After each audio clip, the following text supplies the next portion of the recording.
যখন আইতেছি গাড়িটা তো ফলো করিনি।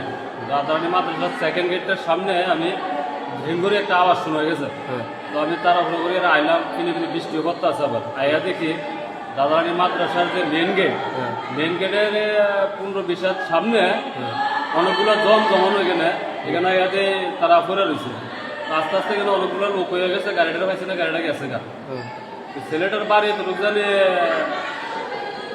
মগবাড়ি সমদলেটা বা আবেদ আলী মেম্বারের নাতি। নাম কি হ্যাঁ? আর বাবার নামটা হচ্ছে মন্নান মিয়া। এর নাম কি? আর পোলাটার নাম কিটা সঠিক আমি বলতে পারি না এগুলোকে। আর এখানে বিশেষ করে রোডের মধ্যে অনেকদিন যাবতে পানি জমা, পানির কারণে আজকে এই দুর্ঘটনাটা আর কি। তোমার নাম কি? মন্নান বর্তমানে সোনাবার হসপিটালে আছে। আর আরেকজন পেশেন্ট জীবিত রেফার করছে, তারা দুজনে ভাই।